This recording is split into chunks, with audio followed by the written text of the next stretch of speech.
For our last example sa product rule of differentiation, we have to get the derivative of this function with respect to x.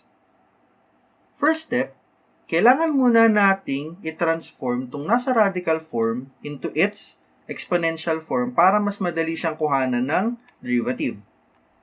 This is x raised to 1, root is 2, this is x raised to 1 over 2. For this part, this is x raised to 1 over 3. For this part, this is 5 times x raised to 2 over 3.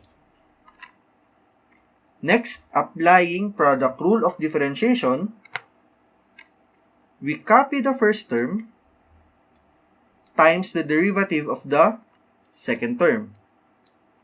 Plus, kopyahin natin si second term, tapos i-multiply natin dun sa derivative nung una. That is for the product rule.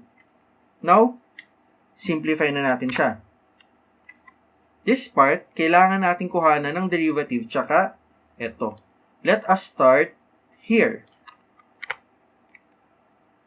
This will be retained. I-multiply natin dun sa derivative nito. This is 1 over 3. Ibababa lang natin siya. And then, babawasan natin ng isa si exponent. So, this is 1 over 3 minus 1. That is negative 2 over 3. Next, dito naman tayo. 2 over 3, ibababa natin siya. This is 5 times 2 over 3, kaya siya naging 10 over 3. And then, yung 2 over 3 natin, minus 1, that is equal to negative 1 over 3. Next part, 2x, derivative of 2x is just equal to 2.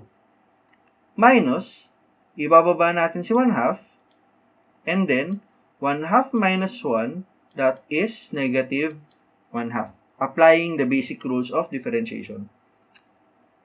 Next, kailangan nating i-multiply tong mga terms na to. To do that, let's start here. First part, constant muna. We have 2 times 1 over 3, that is 2 over 3. Next, yung variable natin, they have the same base. Ang exponent nito is 1. Since they have the same base, i-add lang natin si exponent. So that is 1 plus negative 2 over 3, that is positive 1 over 3. Next, dito naman tayo.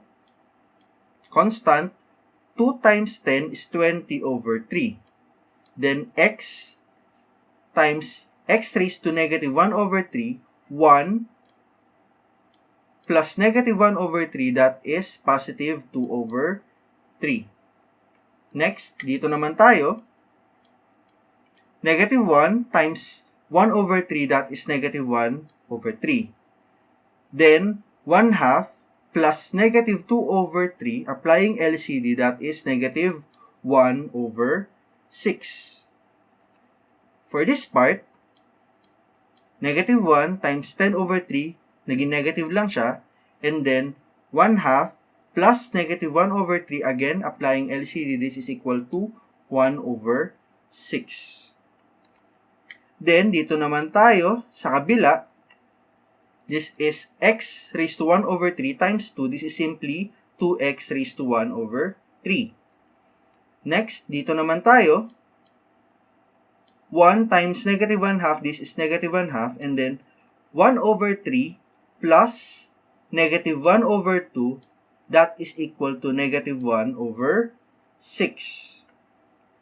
And then, for 5x raised to 2 over 3, multiply lang natin yung constant part, this is equal to 10x raised to 2 over 3. And then lastly, 5 times negative 1 over 2, this is negative 5 over 2. And then 2 over 3 plus negative 1/2, that is x raised to 1 over 6.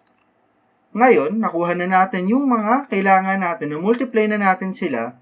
Ngayon, let us perform the remaining operation. Since positive to, retain yung sign, at ang kailangan natin gawin ay pagsamahin yung mga terms na pare-pareho ang variable. For 1 over 3, Eto, 2 over 3 and 2. For 2 over 3, we have 20 over 3 and then we have 10. For 1 over 6 positive, meron tayong negative 10 over 3 and then meron tayong negative 5 over 2. And lastly, for negative 1 over 6, we have negative 1 over 3 and negative 1 half.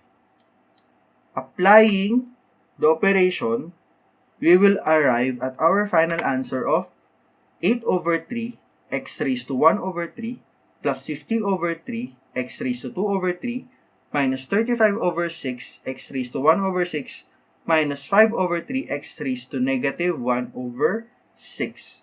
That is our final answer. And that's it for our solve problems from simple to complex of product rule of differentiation. Thank you for watching and stay tuned for our next video.